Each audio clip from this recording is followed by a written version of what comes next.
श्री कृष्णा श्री कृष्णा श्री कृष्णा श्री कृष्णा।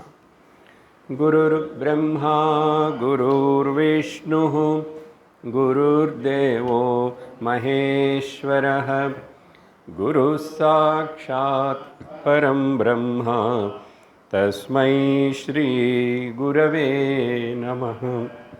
तस्मै श्री गुरवे नमः। हरि ओम तत्सत्। पंचदशी 13வது அத்தியாயம் ब्रह्मानंदे अद्वैतानन्दः 16வது श्लोकम्।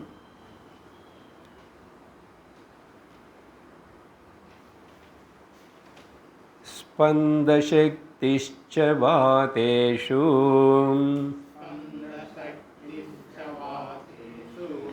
दार्ढ्यशक्तिस्तथोपले द्रवशक्तिस्तथाम्बस्सु दाहशक्तिस्तथा नले।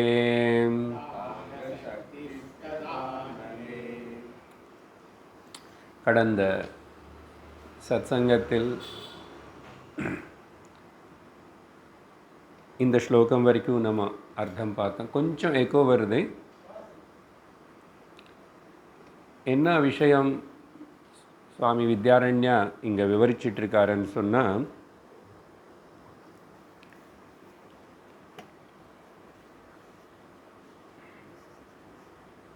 சத்வஸ்து இருக்கிறது நிஜமாக எப்பவுமே சாரதமமான வஸ்து ஒன்றே ஒன்று தான்.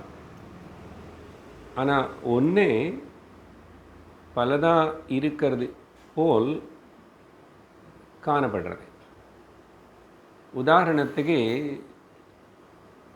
ஒரே மனுஷன், ஓகே, ஒரு மனிதன், ஆனால் அவனே அப்பாவா, மகனா, பேரனா, தாத்தாவா, இன்னும் சொல்லுங்க ஏதாவது, மாமனார்,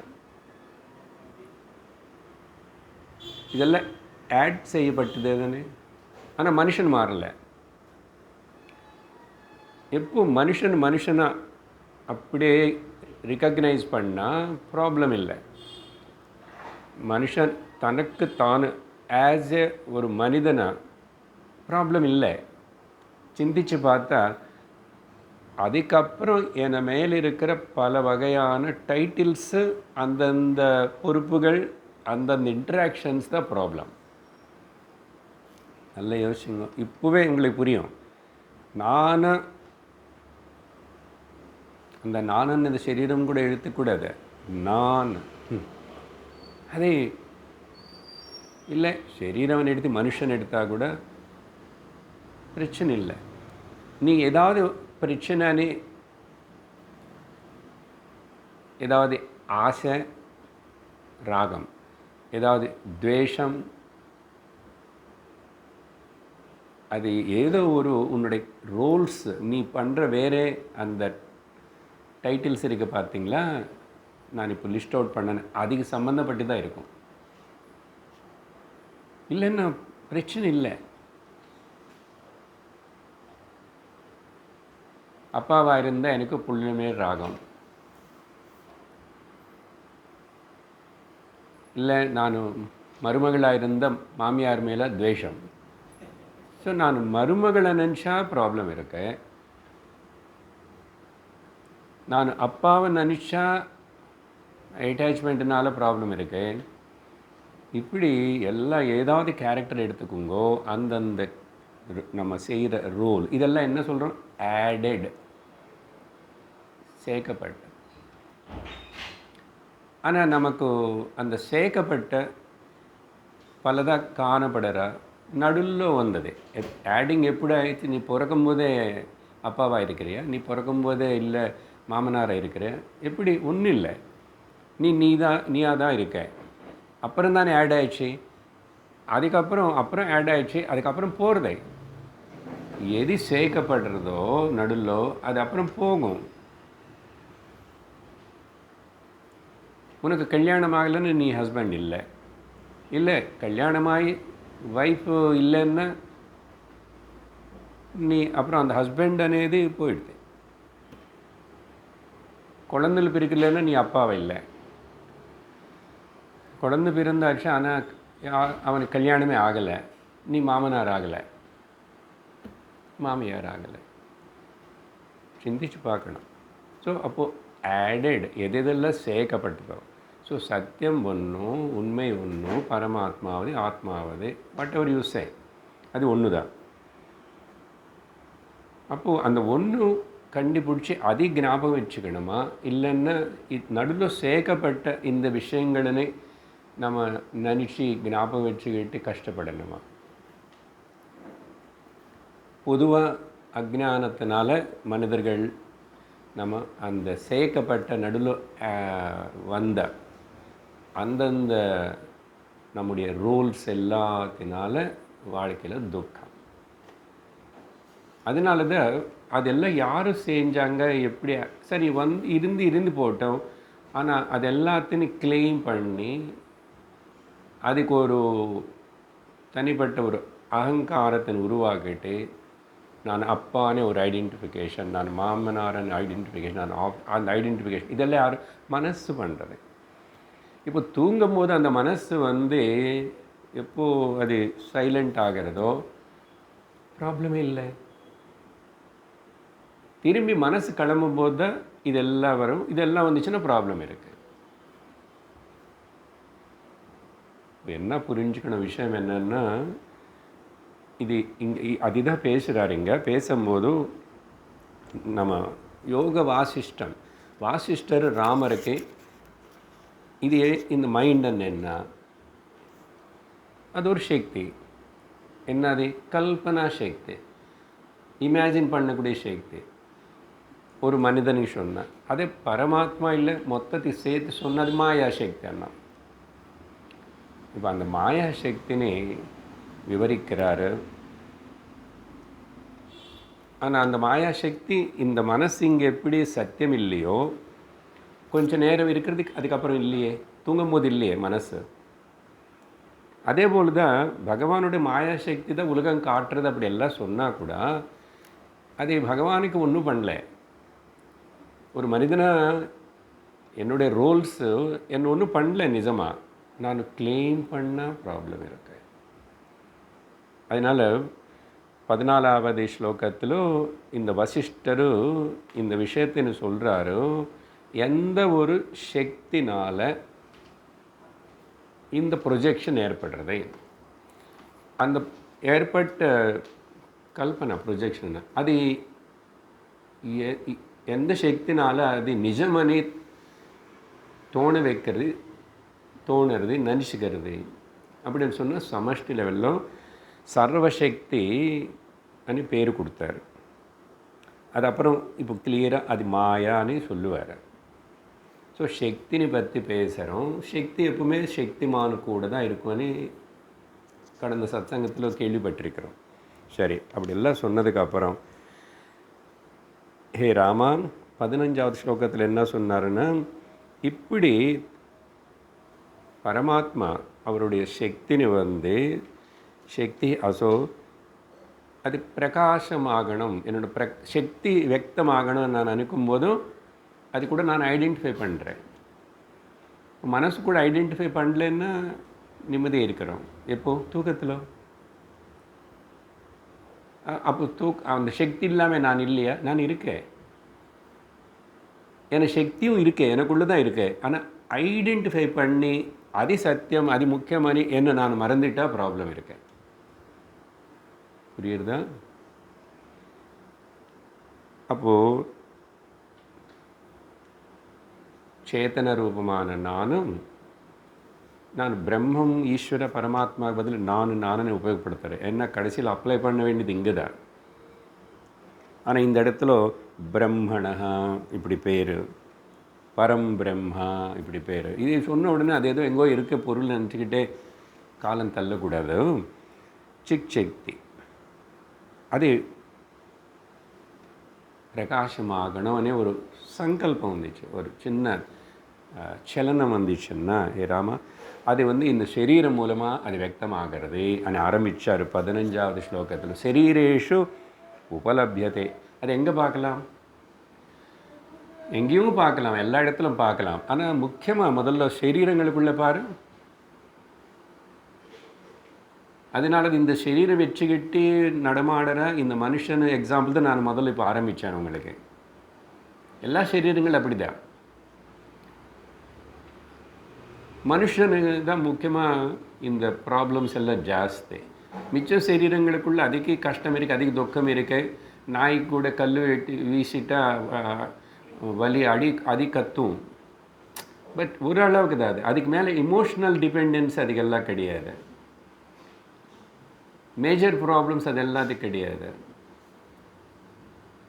அப்புறம் என்ன ஆகுமோ, பிள்ளைகள் என்ன ஆக போகிறாங்களோ, நாளைக்கு சாப்பாடு கிடைக்குமா, எல்லாம் என்ன ஆகுமோ, கேஸ் கிடைக்குமோ இல்லையா, நல்லதாக கிடைக்கிறது. ஏதோ 10 நாள் கொஞ்சம் பதட்டுறது, எங்கே எல்லாம் நல்லதாக இருக்குது. இதெல்லாம் இந்த மனுஷனுக்கு இருக்குது. அப்போ மனுஷனுக்கு தான் இந்த டீச்சிங் தேவைப்படுறது, சாஸ்திரம். அதுக்கு தான் நம்ம படித்து தெரிஞ்சுக்கிறோம். அப்படி சொல்லி ஆரம்பித்த இந்த டாப்பிக்கு 16ல் என்ன சொன்னாருன்னா, அது அப்போது சரீரங்களுக்குள்ளே மட்டும்தானா சைத்தன்ய ரூபமாக சிக்சக்தியாக வியக்தமாயிடுச்சா? மிச்சம் இடத்துல என்ன கதை? மிச்சம் உயிரில்லாதது நிறைய பார்க்குறோமே இங்கே. அதுக்காக தான் சிலது 16வது ஸ்லோகத்தில் நேர்மறை பாசிட்டிவாக சிலது சொன்னார். என்ன அங்கே பார்த்தோம்? காற்றுக்குள்ள அந்த மூவ் ஆகிற காற்று பறக்கும். என்ன அந்த சக்தி? அதுதான் பிரம்மனுடைய சக்தி ஸ்பந்தனம். அது மூலமாக வியக்தமாகிறது. அதனால் உயிர் இருந்தால் அங்கே தான் பிரம்மம், அங்கே தான் ஆத்மா நினைக்காத. அப்படி காற்றில் பார். அதுக்கப்புறம் ரொம்ப கட்டியாக இருக்கிற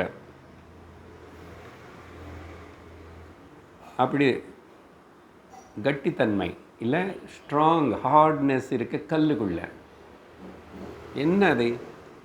அதையும் அந்த சக்தி தான்.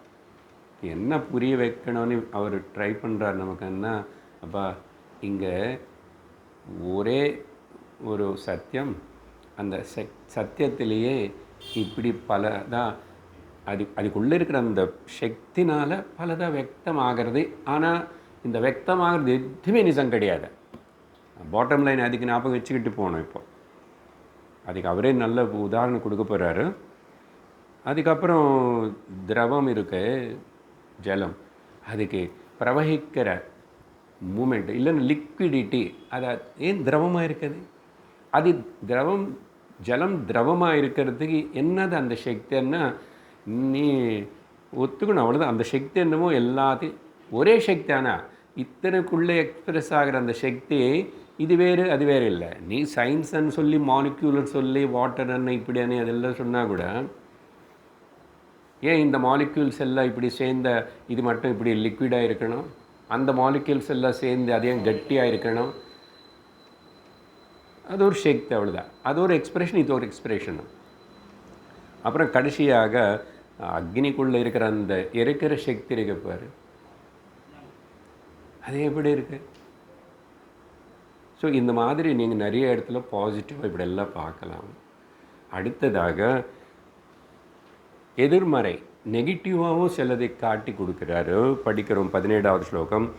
शून्य शक्ति तथाकाशे नाश शक्तिर्विनाशिनीम् यथाण्डेन्तर्महासर्पः जगदस्ति तथात्मनि. பேப்பர் மடித்து இங்கே பாருங்க, அது அங்கே வச்சுட்டு. அடுத்தது இப்போ ஏதோ ஒரு 4 எக்ஸாம்பிள் கொடுத்தா பத்தாது. சிலதெல்லாம் இங்கே நெகட்டிவாக பார்க்குறதுக்கு வேறேவாக இருக்குன்னு சொன்னால் பாரு. ஆகாசம்னு சொல்கிறோம் இல்லையா, இது ஸ்பேஸ், ஆகாஷம்.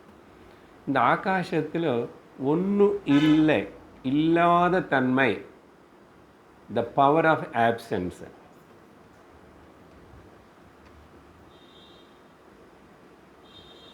அது எப்படி இருக்கு ஆகாசம், ஆனால் அதில் ஒன்றும் இல்லை, சூன்யமாக இருக்கிற போல் என்ன சூன்யம் தானே ஆத்மா.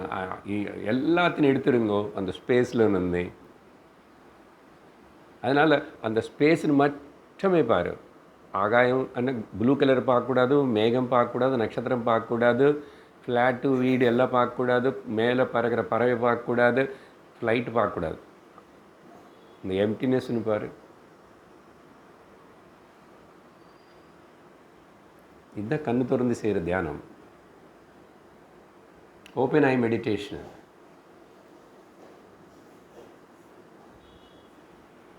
என்னது இன்னொரு ஆச்சரியம் ஆகாசம் பற்றி சொல்லும்போது எல்லா திங்ஸ் சப்போர்ட் பண்ணுறது. அவகாசம் ததாத்தி, எல்லாத்துக்கும் அவகாசம் கொடுக்கறது, ஆனால் அது இல்லாத போல் இருக்கின்றனது. பட் இது என்ன பவர்? அது அவ்வளோதான், absence, the power of absence. சூன்ய சக்தி ஆகாசத்தில் அதேபோல். அப்புறம் நாசசக்தி நாசினிம்,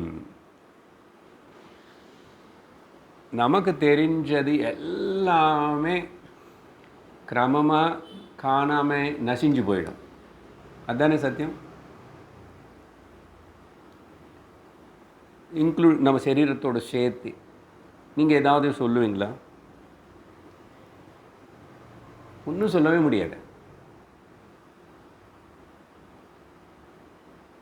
என்னது அந்த பவர் ஆஃப் டிஸ்ட்ரக்ஷன் అనేది என்ன? அது இந்த சக்தி தான்.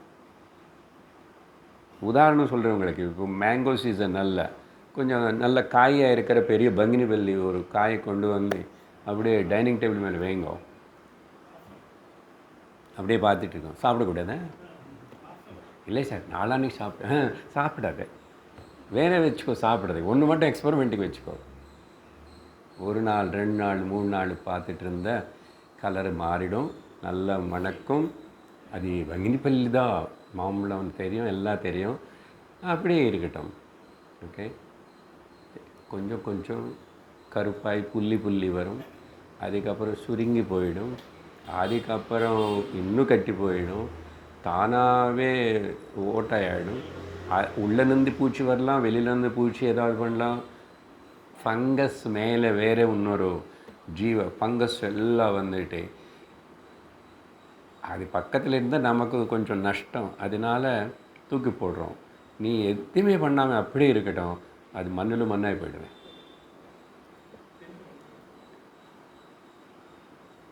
போயிடுது.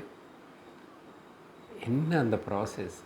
உடம்பு அப்படி தானே, ஒரு செல்லு டிஸ்ட்ரக்ஷன் நடந்து கொண்டே இருக்கிறது, நாசனமாக. எவ்வளோ அழகாக விஷயம். நாசன சக்தின்னு இருக்கு. இந்த ப்ராசஸ் ஆஃப் டிஸ்ட்ரக்ஷன் சக்தி ஒரே சக்தி தான், அது வேறு சக்தி இல்லை.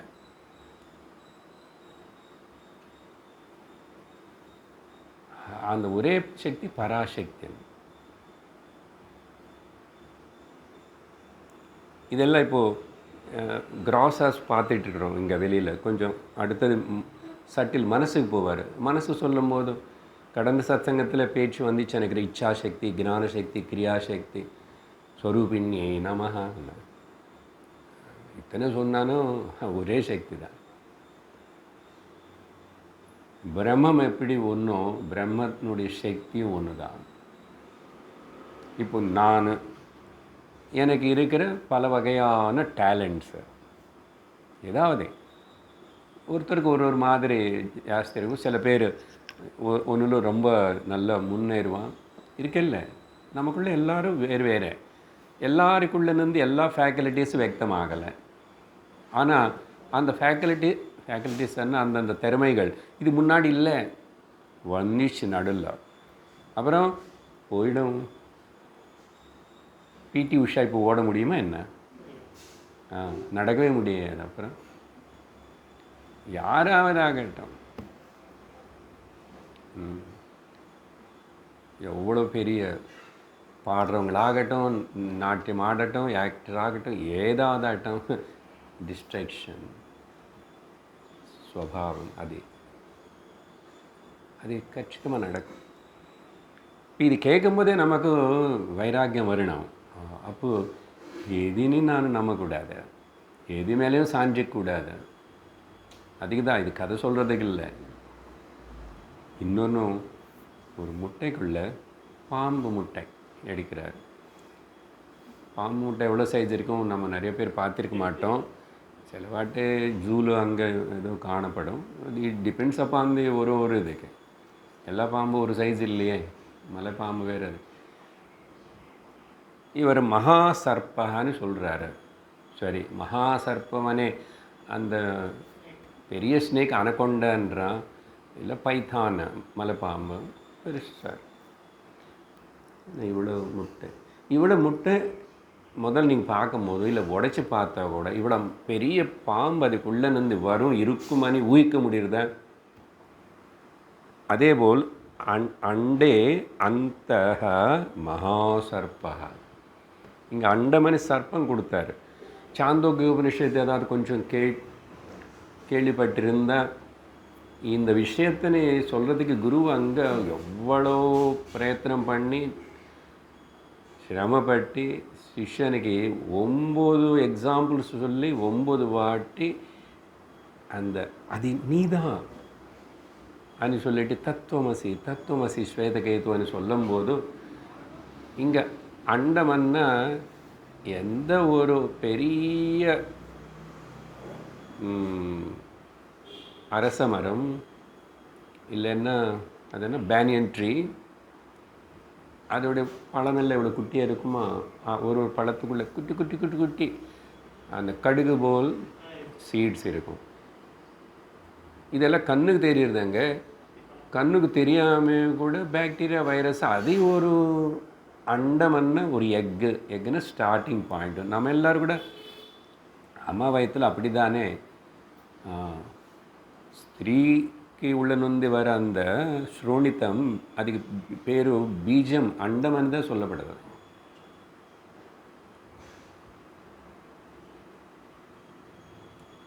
அப்போது இங்கே அப்படி எடுத்துக்கிட்ட அதில் வந்து அங்கே அதே கரெக்டாக எக்ஸாம்பிள் சாந்தோக வருஷத்தில் இந்த ஒன்று ஆலமரத்துடைய ஒரு பழம் கொண்டு வா, பழத்தினி உடை, அதில் வந்து ஒரு கொட்டை எடுத்துடும். அந்த கொட்டை எடுத்துட்டு அதினை திரும்பி அடிச்சிடும். அதே இவ்வளவு இருக்க, இன்னும் நல்ல கிரைண்ட் என்ன இருக்கு, இப்படி கேட்கும்போது என்ன இருக்குன்னா ஒன்றும் இல்லையே என்றான். இதுலேருந்து தாப்பா அவ்வளோ பெரிய மரம் வந்துச்சு. இப்படி சுலபமான எக்ஸாம்பிள்ஸ் எல்லாம் சொல்லிக்கிட்டு அதனால் இந்த ஒரு நானே உணர்வில் நம்ம சர்வம் பிரகடனமாகிறது. எப்போ இந்த லிமிட்டெட் பாடி மைண்டு இன்டலெக்ட் காம்ப்ளெக்ஸில் வந்து நம்ம கொஞ்சம் அப்படி அந்த எல்லைகள் பேரியர்ஸ்ன்னு பிரேக் பண்ணிட்டு வருமோ, இதனால் கேட்டு தெரிஞ்சுக்கிறதுனால ஞானத்தினால you are one with the universe. ஏன்னா one with the universe is in you. உலகமே உனக்குள்ளே இருக்கு. அந்த உலகமே உனக்குள்ளே இருக்கேன்னு சொல்கிறதுக்கு இப்படிப்பட்ட சின்ன சின்ன எக்ஸாம்பிள் சொல்லி, அண்டம் அம்மா வயத்தில் ஃபஸ்ட்டு இப்போ தான் கன்சீவ் ஆகிட்டான்னு சொல்கிறான் ஒரு பெண்மணி. அப்போது அந்த 15 நாள் இதெல்லாம் ரிசர்ச் பண்ணுறாங்க. ஆனால் வேறு ஒன்றும் தெரியாது. அது அவ்வளோ ரொம்ப மைன்யூட்டாக போய் ரிசர்ச் பண்ணும்போது அந்த ஒரு வாரம்ல என்ன சைஸ் இருக்கும், 15 நாளைக்கு என்ன இருக்கும், 3 வீக்ஸ் 4 வீக்ஸ், இந்த வீக்ஸ் தான் கணக்கு பண்ணுவான் மெட்டர்னிட்டியில். 6 வீக்ஸு அப்படி இன்க்ரீஸ் பண்ண அப்பப்போ எல்லாம் வந்து இப்படி ஒன்று தயாராகி வெளியில் வந்ததுக்கப்புறம் வரும்போது எப்படி இருந்தோம், இப்படி எப்படி இருக்கும். வரும்போது நல்லா இருக்கும் sir. Chubby cheeks, rosy lips, curly hair Shri Krishna. இப்போ wrinkled skin, white hair. Black lips. எப்படியாவது பிளாக் ஆகும், சிகரெட்டு தான் குடி. அப்போ கலர் வேறு இருக்கு. அதுக்கு தான் அது போகக்கூடாது, நாங்கள் லிப்ஸ்டிக் போட்டுக்கிறோம். போட்டுக்கோங்க சொல்லி கடைசி இப்போ நான் சொன்னது இங்கே அதே போல் தான்ப்பா இந்த உலகம் மொத்தம். ததா ஜகத் அஸ்தி ஆத்மனி, ஆத்மாக்குள்ள ஜகத்து மொத்தம் இருக்கு. ஆத்மானா நான் தான், பிரம்மம் நானே தான். இதே போல் நான் சொன்னது போல் இல்லை, ஆத்மாக்குள்ள தான் ஜகத் மொத்தம். ஜகத்துன்னு வட் எவர் எக்ஸ்பிரஷன்ஸ் கம்மிங் அவுட் அப்படின்னு சொல்லி 17வது ஸ்லோகம் சொன்னதுக்கு பிறகு இப்போ உலகம் மொத்தம் இந்த ஆத்மனி அஸ்தின்னு சொல்கிறாரு. The whole world is contained in the atman, அதுதானே சொன்னார். இப்போ அது எப்படி ஃபர்தர் பாருங்க, இன்னும் சின்ன குழந்தைக்கு எக்ஸ்பிளைன் பண்ணுறது போல் 18 ஃபலபத்ரலதா புஷ்பம் शाखा विटपमूलवान् ननु बीजे यथा वृक्षः.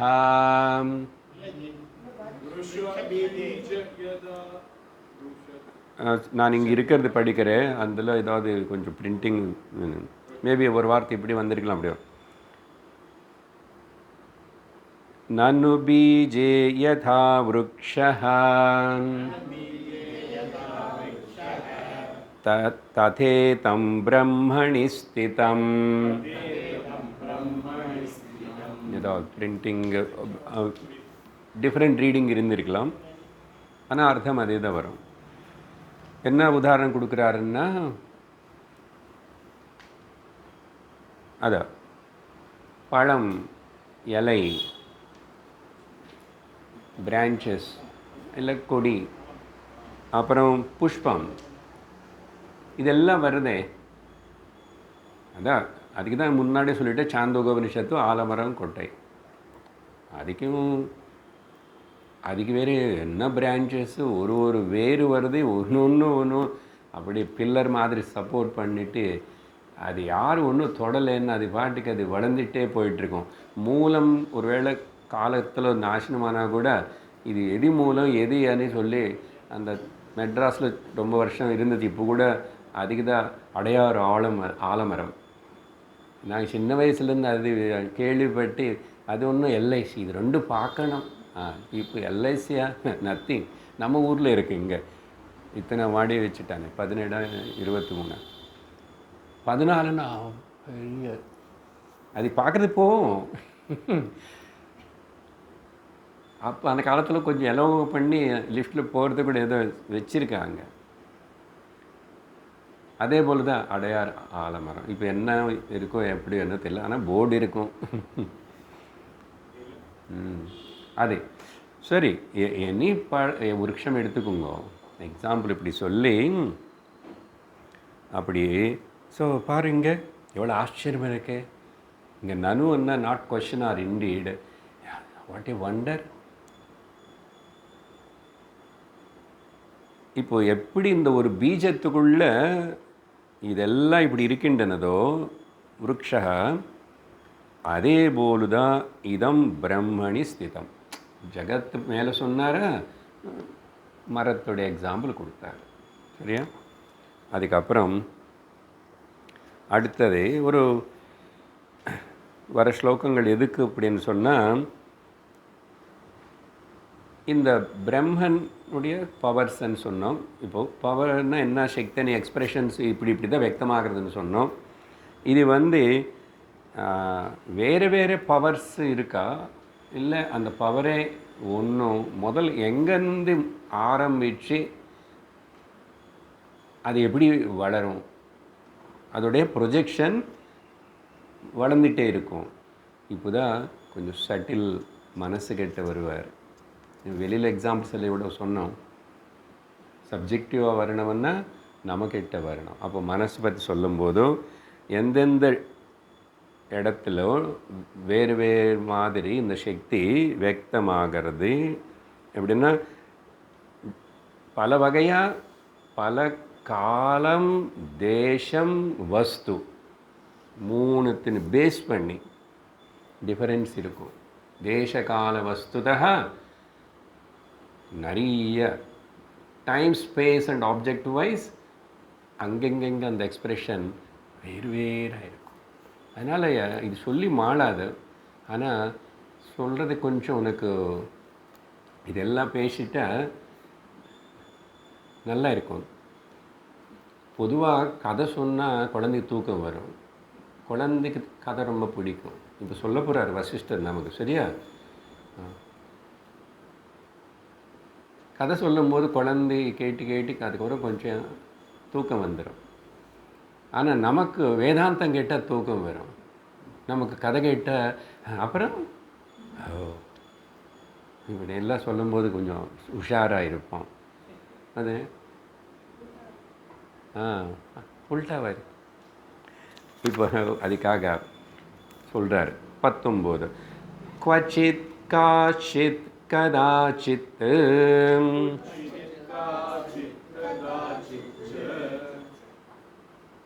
அது இப்படி படிக்கணும். அந்த கடைசி வரை क्वचित् काश्चित् कदाचिच्च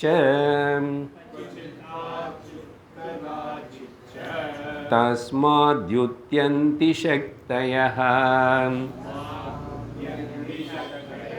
देशकालविचित्रत्वात्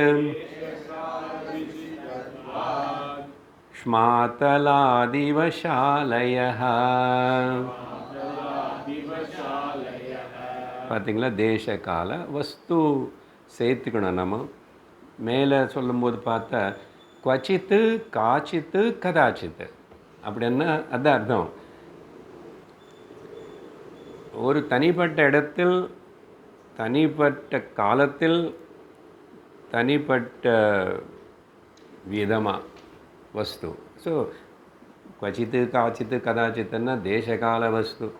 கீழே அவர் தேசகாலனே அது புரியலைன்னு அவரே யூஸ் பண்ணார். வஸ்து சொல்லலை, அண்டர்ஸ்டுட். என்ன சொல்கிறாரு? இந்த சக்தி அந்தந்த டைமில் அந்தந்த இடத்தில் அந்தந்த பொருளுக்குள்ள அது வித்தியாசமாக வியக்தமாகலாம். டிஃபரன்சஸ் எப்படி என்ன உதாரணம் சொல்கிறாரு? பூமி, ஸ்மாத்தலம்னா பூமி. இந்த பூமிக்குள்ள மண்ணில் ஷாலய இந்த தானியம், பல வகையான தானியம், இங்கே க்ராப்ஸ்ன்னு சொல்கிறோம் இல்லையா? எல்லா க்ராப்ஸ் எல்லா சீசன்லும் வராது. எல்லா கிராப்ஸ் எல்லா இடத்துல வராது. வீட்டு கொண்டு வந்து இங்கே போட்டால் கொஞ்சம் சிரமந்தான். இல்லை சார் எங்களுக்கு அரிசி பழக்கம் அதனால் போடுறதில்லைன்னு இல்லை. அது போட முடிஞ்சு வந்துச்சுன்னா போட்டிருப்பாங்களே, போட்டு எக்ஸ்போர்ட் பண்ணலாம். இல்லை, அப்படி வராது. அதே போல் ரைஸ் எல்லா பக்கம் நாட்டு உலகத்தில் எல்லா இடத்துலும் வரதில்லை.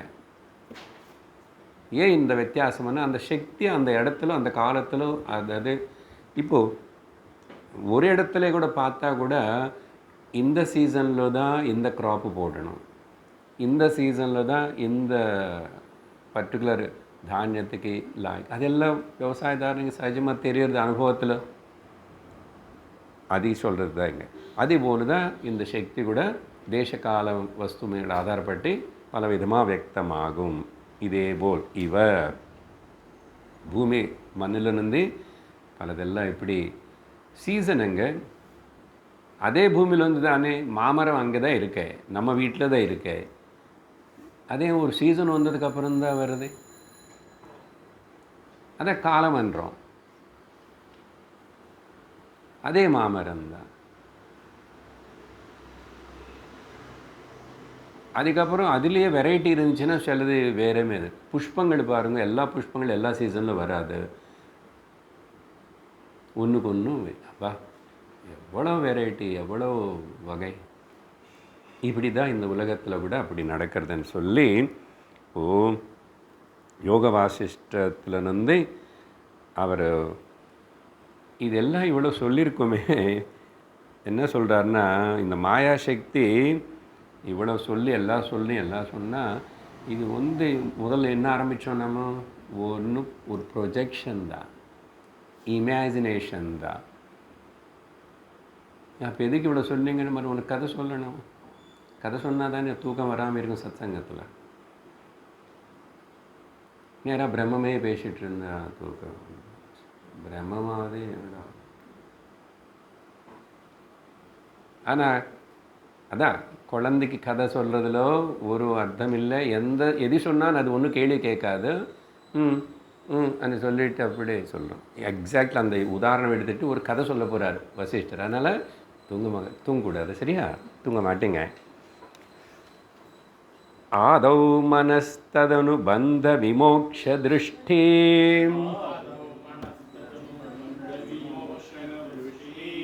பశ్చాத் பிரபஞ்ச ரச்சனா புவனாபிதானா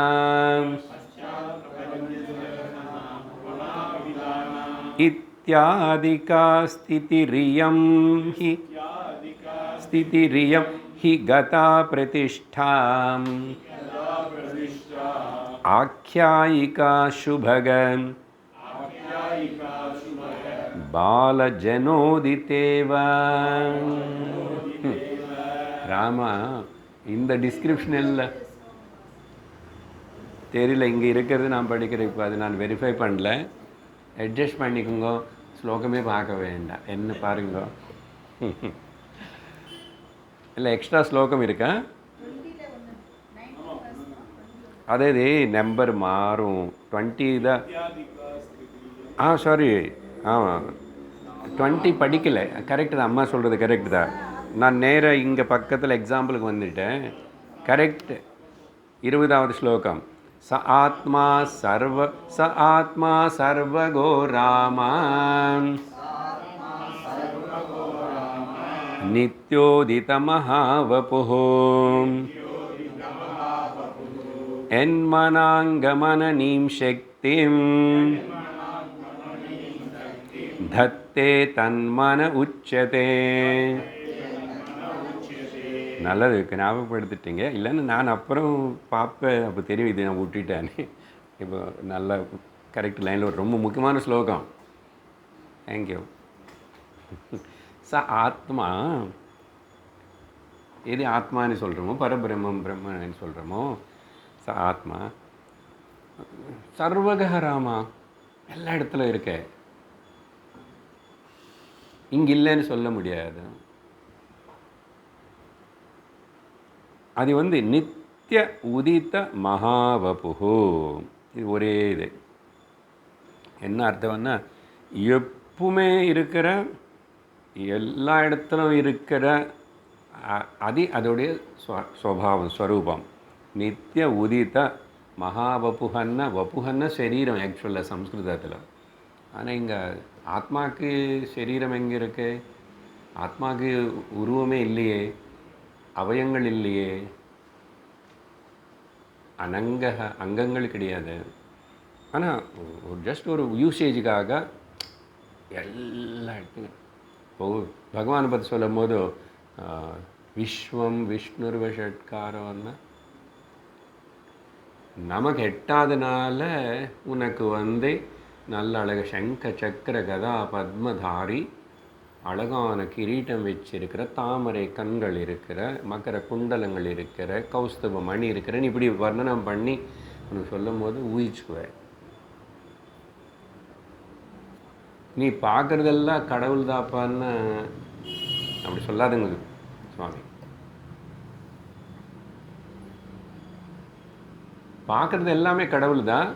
கோவிலில் பார்க்கறதையும் கடவுள் தான். அது புரிஞ்சதுக்கப்புறம் போகணுமா கோவிலுக்கு தனியாக போ, அங்கே தனியாக பார்க்கணும் பாரு. ஏன்னா நம்ம வீட்டில் அவ்வளோ அழகாக வச்சுக்க முடியல, அவ்வளோ பெரிய சுவாமின்னு வச்சுக்க முடியல. அங்கே போய் பாரு, கண் இருக்குல்ல பாரு, ஒரு நமஸ்காரம் பண்ண ஆனந்தி. ஆனால் அங்கே மட்டும்தான் இருக்காருன்னு நினச்சிக்காது. வெளியில் வந்ததுக்கப்புறம் அதே சுவாமி தான் சர்வமாகவும் இங்கே இருக்கா అనేది மறக்காதே அப்படின்னு சொல்லி நித்திய உதித மகாவபு என்னாச்சு அந்த நித்திய ஏகசார சத்திய ஆத்மலன் வந்து என் மனாங்க மனநீம் சக்திம் இங்கே எப்போ ஒரு மனாக்கன்னா ஒரு க்ஷணம் அப்படி நான் திங்கிங் மனநீம் சக்தியும் யோசிக்கிற சக்தியாக நான் ஆகணும்னு நினச்சது போல் இது எதுவுமே சத்தியம் இல்லை அதுதானே அந்த திங்கிங் யோசிக்கிற அந்த சக்தி இருக்குல்ல அது ஆகணும்னு இந்த ஆத்மா பரபிரமில் நினச்சப்போ சக்தியும் அப்போ என்ன ஆகும் இங்கே நினைக்கிறதுன்னு அர்த்தம் வென் ஐ அக்செப்ட்னு அர்த்தம் ஒத்துக்கினப்போ அது கூட ஐடென்டிஃபை ஆனப்போ ஆனால் ஐடென்டிஃபை ஆகிடுச்சு அது கூடன்னா அது தனியாக இருக்க சார் இல்லை ஒன்றும் ஆனால் அது கூட சேர்ந்தது போல் உபயோகப்படுத்தினது போல் தட் ஆக்செப்ட்ஸ் அப்போ என்ன ஆகும் அப்போது மனம் అనేది கிளம்புறது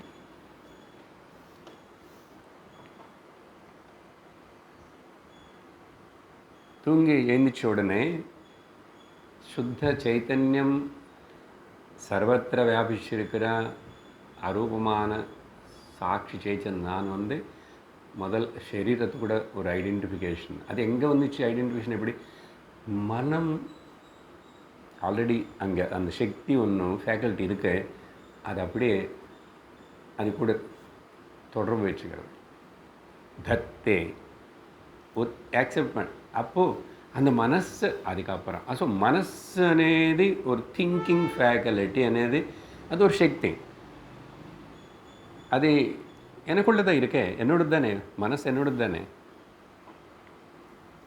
அப்படின்னு சொல்லிட்டு அந்த முதல் யோசிச்சு நான் அந்த చింతిக்கணும் అనే ஒரு அது கூட తాదాత్మ్యం ఐడెంటిఫై வரும்போது మనస్సు అనేది ఉదయించది அதனால் மனசு అనేది அப்படி உதயிச்சு அப்படியே இருந்தால் அது நிற்காதங்க ஏன்னா அது அப்படி உதயிச்சதுன்னாவே மாயாசக்தி வேலை பண்ண ஆரம்பிச்சதுன்னு அர்த்தம்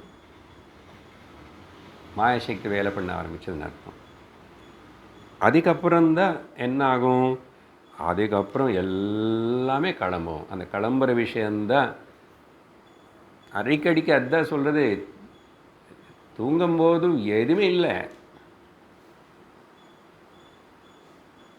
நினைவுல நம்ம நினைக்கிற இத்தனை பிரச்சனைகள் ஆசைகள் ஏதாவது சாதிப்புகள் உறவுகள் ஏதாவது இருக்கா சரீரம் இருக்கான்னு தெரியுறதாங்க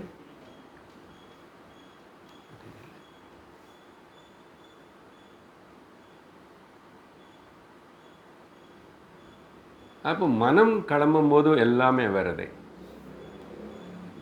அதனால் இப்போது சார் ஓகே நான் தூங்கிட்டுருக்கேன் இல்லைன்னா அவன் தூங்கிட்டுருக்கேன் அதனால் அவனுக்கு மனம் கிளம்பலை பட் எனக்கு மனம் கிளம்பிச்சேன்னா ஆமாம் தனித்தனி யூனிட்டில் அது தனியாக வேலை பண்ணும் அதனால் நீ வந்து மனம் வேறு என்ன ஆத்மா கூட அவன் ஆத்மா வேறு என்னோடய ஆத்மா வேறுன்னு நினச்சி அதனால் அவன் ஏந்திரிக்கல அவன் ஆத்மாவில் இன்னும் மனசு கிளம்பலை அப்படி சொல்லக்கூடாது மேலே என்ன சொன்னோம் தேச கால வஸ்துதா அந்த சக்தி எக்ஸ்பிரஸ் ஆகும்போது டிஃப்ரெண்ட்டாக இருக்குன்னு சொன்னோம் இல்லையா புரியுறதா கொஞ்சமாவது புரியுறதா புரியுது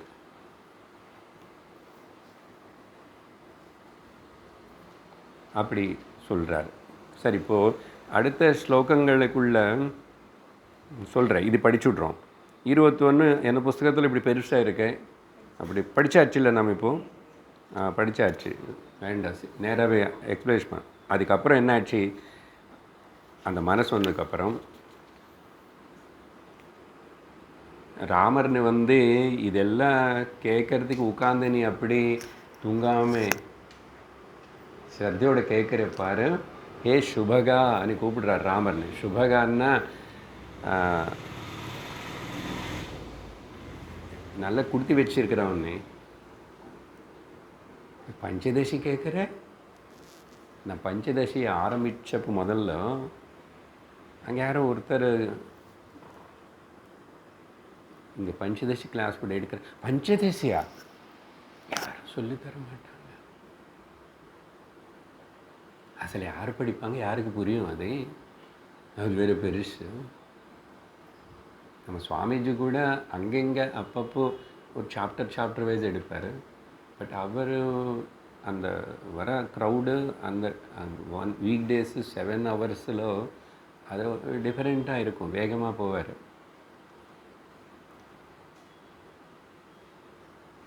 இந்த அத்தியாயம் நம்ம இவ்வளோ இப்படி படிக்கிறோமே, அந்த 12 சின்னது தான்.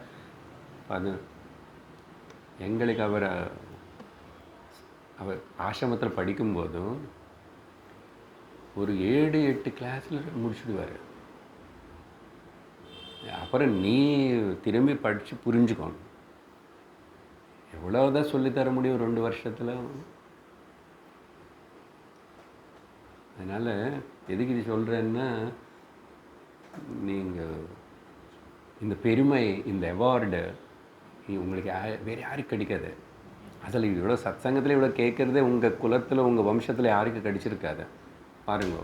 இப்போதுக்கு தெரிஞ்ச உங்கள் இப்போ இருக்கிற பந்துகளாவது, கொஞ்சம் முன்னாடி தாத்தா உங்கள் பிள்ளைகளாவது, இது வழிக்கு வந்தால் தெரியல, அதிருஷ்டம் வந்தால் எனக்கு நமக்கு தெரியாதுல்ல, நம்ம இருக்கணும். அப்போ வரைக்கும் திரும்பி யாரோ ஒரு பேத்தனை வரலாம், நீ உங்கள் போல் வரலாம்னு அவருடைய பூர்வஜன்ம சம்ஸ்காரனால. அப்போ ஆச்சரியம் தானே, அதிருஷ்டம் தானே, கிருபா கருணை தானே. இது தெரிஞ்சுக்கிட்டால் இதில் 100% ஈடுபடுவோம். அதுக்கு தான் சொல்கிறது. அப்பப்போ ஞாபகப்படுத்துறது அதுக்கு தான். பெருமை தெரிஞ்சதுக்கப்புறம் நம்ம விடுவோமா? இதில் இவ்வளோ லாபம் இருக்குது, இவ்வளோ சிறந்ததுன்னு தெரிஞ்ச. சரி சுபகா, ஹே ராமா, ஆதவ் மனசு முதல்ல வந்துச்சு. அதுதான் சொன்னார் மேலே ஸ்லோகத்தில். அதுக்கப்புறம் ததனு, அதுக்கு பிறகு பந்த விமோக்ஷ திருஷ்டி. நான் பந்திக்கப்பட்டேன், எனக்கு நிறைய பிரச்சனைகள் இருக்குது, நான் நிறைய சால்வ் பண்ண வேண்டியது இருக்குது, நான் நிறைய சாதிக்க வேண்டியது இருக்குது. இப்படி இதில் எல்லாம் ஒன்று பந்த மோக்ஷன்னு சொல்லி விட்டுடுறாரு. அப்படின்னா இந்த விதமாக ஒரு வாட்டி கடமைப்பட்டிருக்க கர்மாவனே இல்லை, அப்படி இல்லை, பந்தப்பட்டிருக்கேன்னா ரொம்ப முக்கியம், இதெல்லாம் ரொம்ப முக்கியம், இது சாதிக்கணும், இது செய்யணும், இது நிரூபிக்கணும், இது எல்லோரும் காட்டணும், அந்த மாதிரி இல்லை. சிலதெல்லாம் அதெல்லாம் எனக்கு வரக்கூடாது, ஐ டோன்ட் லைக் இட் அப்படின்னு சொல்லி. இங்கே பந்த மோட்சம்னா ராகத்வேஷம்னு வச்சுக்கோங்க. இல்லை கொஞ்சம் நாளுக்கு அப்புறம்தான் நமக்கு இந்த சம்சாரத்தில், இந்த சரீரத்தில் பந்திக்கப்பட்டேன், எல்லோரும் எங்கே என்னமோ அப்பப்போ முக்தி அடி, மோட்சம் அடின்னு எதுவும் சொல்கிறாங்க. அப்படி கொஞ்சம் திங்க் பண்ண ஆரம்பிப்போம். சத்சங்கத்துக்கு வந்ததுக்கப்புறம் அது கிளியராக நமக்கு விவரித்து எக்ஸ்பிளைன் பண்ணி சொல்கிறாங்க இல்லையா? ஸோ மொத்தத்தில் அப்படி எடுத்துக்கிட்டானோ இப்படி எடுத்துக்கிட்டானோ பந்த அந்த அப்படிப்பட்ட ஒரு திருஷ்டிகோணம் நினச்சிக்கிறது, அதெல்லாம் நிஜம்னு நினச்சிக்கிறது. அதுக்கு அடுத்தது அதுக்கப்புறம் என்ன ஆகும்? புவன அபிதானா. அதுக்கப்புறம்தான் ஏதாவது புண்ணியம் பாப்பம், இது புண்ணியம் பண்ணி தானம் பண்ணி அது பண்ணி கொஞ்சம் எல்லாம் சுவாமிக்கு கும்பிட்டுட்டு கோயில் சுற்றிட்டு அடுத்த ஜென்மத்திலாவது நல்ல விதமாக பிறக்கணும், இல்லைன்னா ஸ்வர்க்கத்துக்கு போகணும். புவனம்னா பல உலகங்கள் இருக்குல்ல. இல்லை சில பேர் எல்லாம் கூட இங்கே நல்ல விரதங்கள் அதெல்லாம் புண்ணியம் பண்ணிட்டா அடுத்த ஜென்மத்தில் நல்ல பணக்காரன் வீட்டில் பிறப்பேன் நினச்சிக்குவாங்க. நிறைய பேருக்கு இருக்கு அப்படி. இல்லை இப்போது எந்த கஷ்டமும் எனக்கு வரக்கூடாது, அதனால் பயந்து பிராயச்சித்த பரிகார கர்மங்கள்னு செஞ்சுட்டு சுவாமி சுவாமி ஒரு ஒரு கோவிலை சுற்றிட்டு பண்ணுவேன். ஏதோ ஒன்று இங்கோ அங்கேயோ அது நம்மள இங்கேயாவது இங்கே சரி பண்ணிக்கணும், இங்கெல்லாம் ஷெட்ரேட் பண்ணணும்.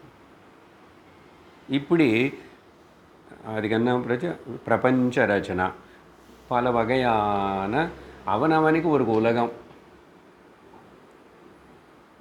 அவனவனுக்கு ஒரு உலகம். அதேபோல் புராணம் சொல்லி ஈஸ்வரன் சொல்லும் போது இத்தனை புவனங்கள், 14 புவனங்கள், ஆத்தல வீத்தல சுத்தல தலாத்தல மகாத்தல ரசாத்தல பாத்தால, மேலக்கு ஒரு 7 கீழக்கு ஒரு 7 14 சொல்லியிருக்காங்க இல்லையா. பூஹு புவா சுவஹா மகா ஜனஹா தபஹா சத்தியம். இவ்வளோ வந்துடும். நிறைய எல்லாம் ப்ரொஜெக்ஷன் தானே, மனம் கிளம்பிச்சில்ல.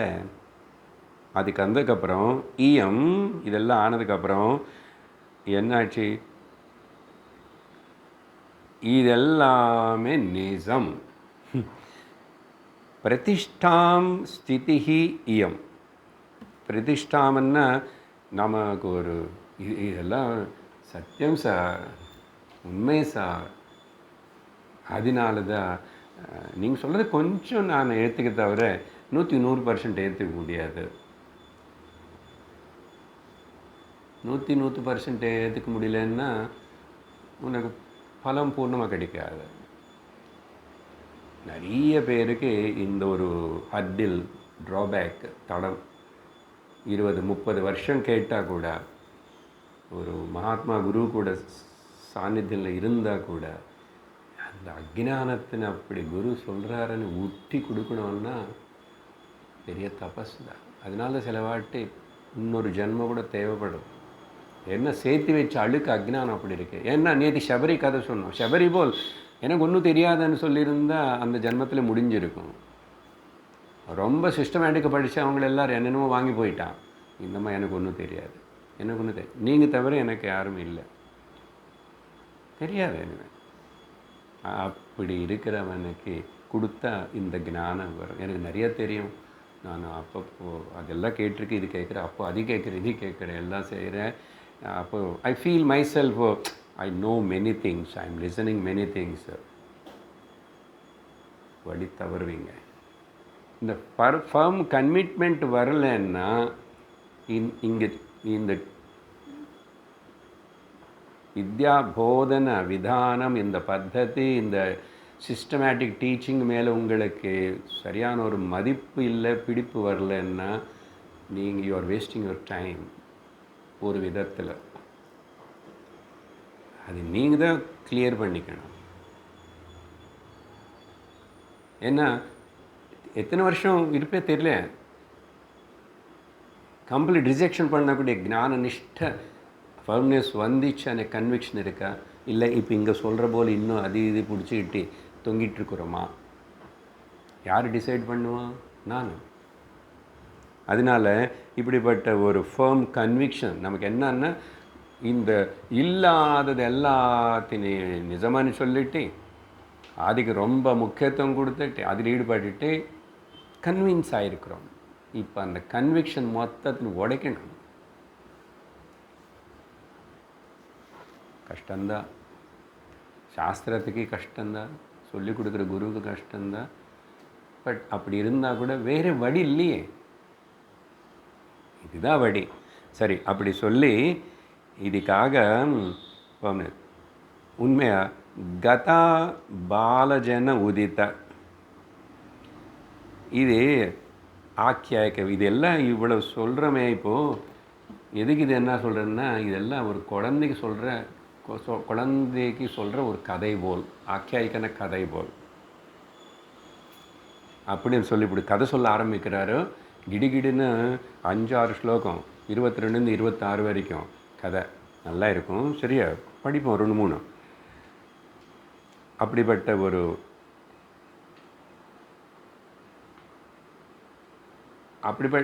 இதெல்லாம் இமேஜினேஷன் தானே. இந்த இமேஜினேஷன் சம்பந்தப்பட்ட ஒரு கதை. பாலஸ்ய ஹி வினோதாய धात्री भक्ति शुभां कदां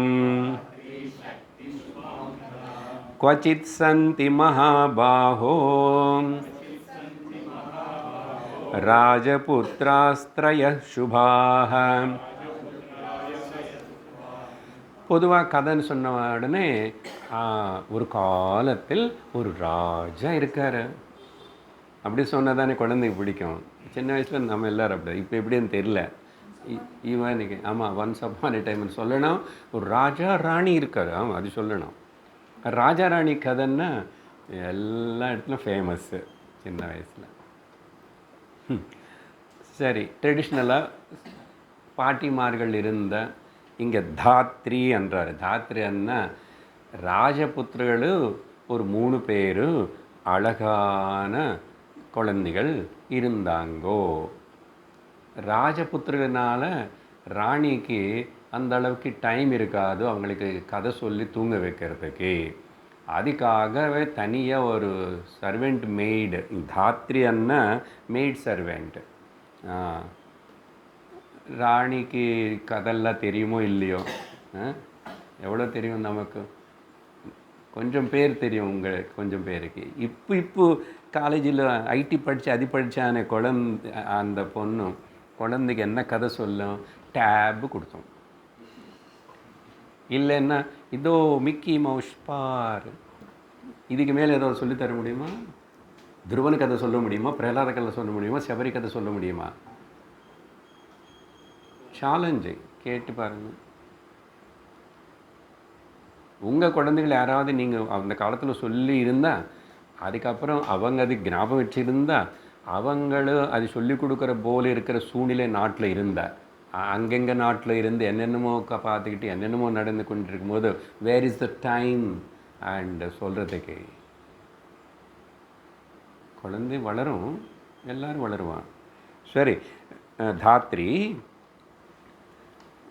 குழந்தைகளுடைய ஆனந்தத்துக்காக வினோதாய ஒரு நல்ல கதை சொல்லிச்சு.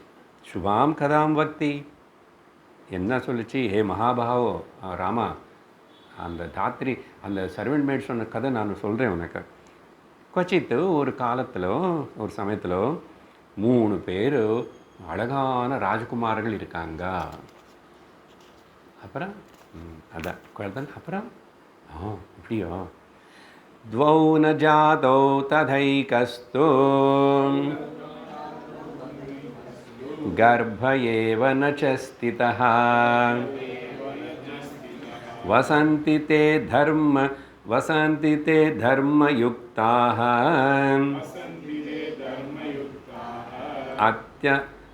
अत्यन्तासितपत्तने. ஒரு இல்லாத நகரத்தில், இங்கிருந்து எல்லா இல்லாத நகரத்தில், த நான் எக்ஸிஸ்டண்ட் சிட்டி, இங்கிருந்து உங்களுக்கு என்ன சார் இல்லாத குழந்தை கேட்காத அந்த வார்த்தைகள் நமக்கு தான் புரியணும். சரி, இந்த 3 ராஜகுமார்கள் இருக்காங்களே, இது இந்த அம்மா ஒரு அம்மா ஒரு குழந்தைக்கு கதை சொல்கிறது மாதிரி நினச்சிக்கோங்க. ஓகே, இதில் 2 பேர் பிறக்கவே இல்லை. ஒன்று அதையும் நான் எக்ஸிஸ்டன்ஸ்னால் கர்ப்பத்தில் நிற்கவே இல்லை, எபார்ஷன் ஆகிடுது. அப்படிப்பட்ட அந்த 3 குழந்தைகளும் ஒரு இல்லாத நகரத்தில் ரொம்ப தர்மத்தோடு வாழ்ந்துட்டுருக்காங்க. எதுக்கு சார் இது சொல்லணும்னா சொல்லணும். நீங்கள் இப்போ கேட்குறீங்க, இந்த வார்த்தைகள் புரிஞ்சதுனால இல்லாத நகரம், 2 பேர் பிறக்கவே இல்லை, ஒருத்தன் கர்ப்பத்தில் நிற்கவே இல்லை. கதை முடிஞ்சது, தெரிஞ்சிச்சுன்னு என்னாச்சு, எல்லாம் போய் சொல்கிறாங்கோ.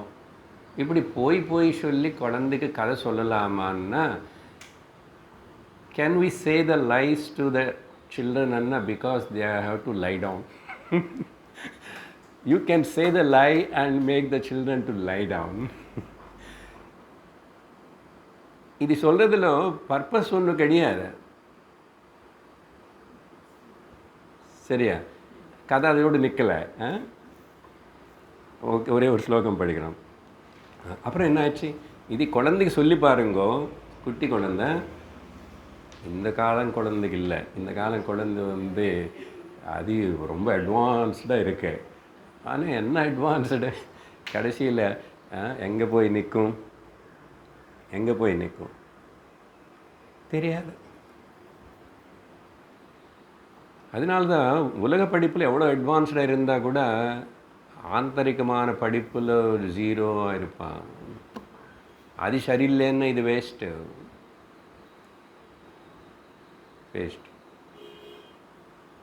அதனால தான் மனுஷன் என்னமோ ஆயிடுறான்.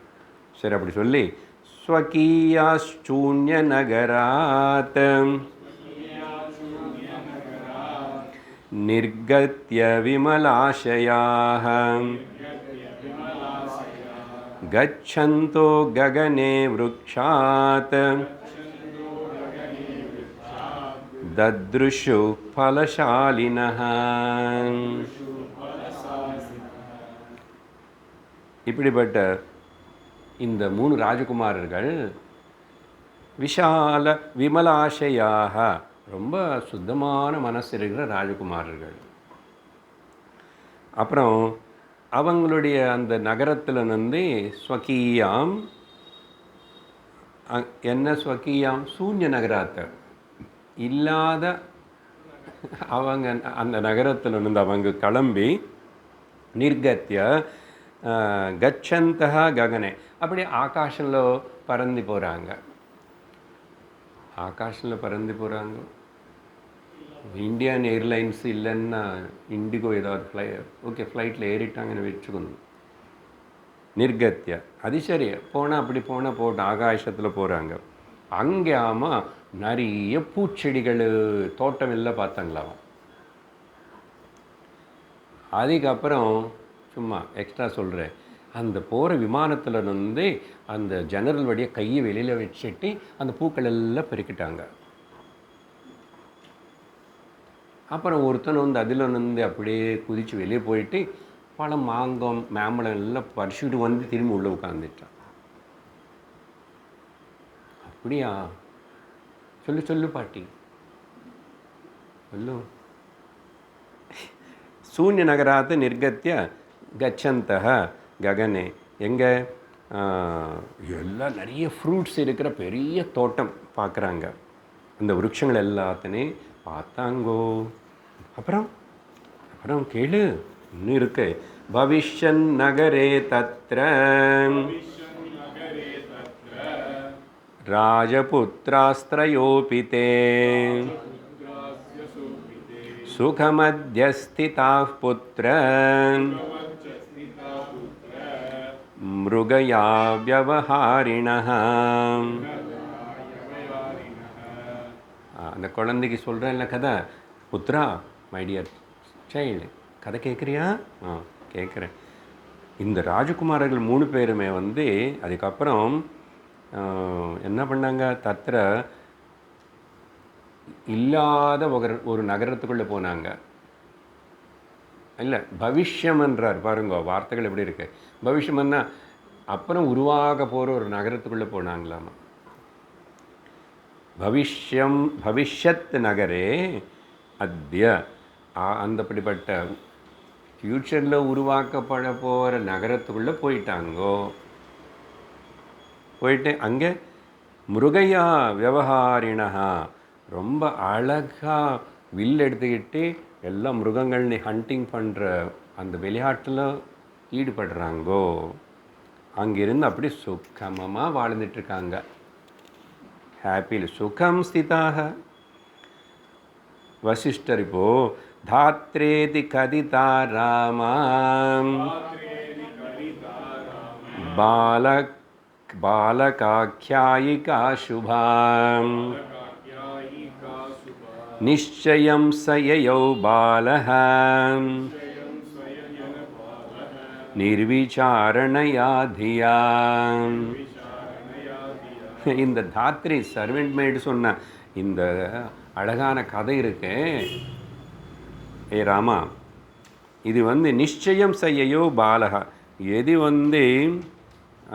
இப்படி சொன்னானோ இதெல்லாமே இது ரியலாக நிச்சயமன்னா இது உண்மையா அப்படின்னு சொல்லிட்டு அந்த யோசனை அவனுக்கு குழந்தைஇல்லை, குழந்தைக்கு நிர்விசாரணையா எதுவுமே வேறு சந்தேகம் வராது. என்ன கதை குழந்தை பொறுத்த வரைக்கும் இதெல்லாமே என்ன சந்தேகம் இன்டலெக்சுவலாக கொஷன் கேட்குறதுக்கு இல்லாத ஊரா, பிறக்காத குழந்தைகளா, அப்படியெல்லாம் திங்க் பண்ணுமா குழந்தை? அது பாட்டுக்கு அம்மா அப்பா நடுவில் இது இன்னொன்று சாப்பிட வைக்கிறது கூட கதை சொல்லுவாங்க.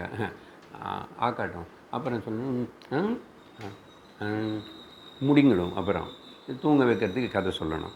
இப்படி அந்த குழந்தை எதுவுமே நிச்சயமாக இது ரியலானது திங்க் பண்ணுறது அங்கே ஃபேக்கல்ட்டி கிடையாது, லாஜிக்கல் திங்கிங் ஃபேக்கல்ட்டி இல்லை.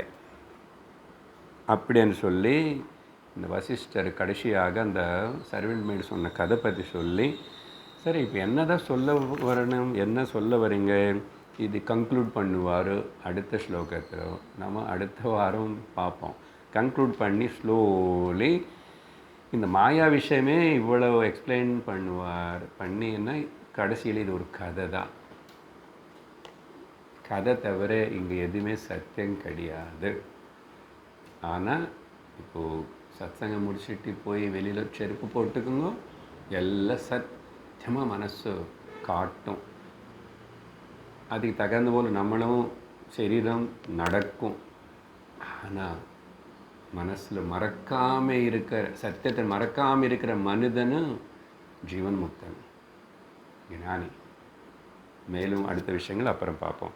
ஓம் பூர்ணமதః பூர்ணமிதம் பூர்ணாத் பூர்ணமுதச்யதே பூர்ணஸ்ய பூர்ணமாதாய பூர்ணமேவாவசிஷ்யதே. ஓம் சாந்தி சாந்தி சாந்தி. ஹரி ஓம் ஸ்ரீ குருப்யோ நமः. ஹரி ஓம். ஹரி ஓம் தத்சத்.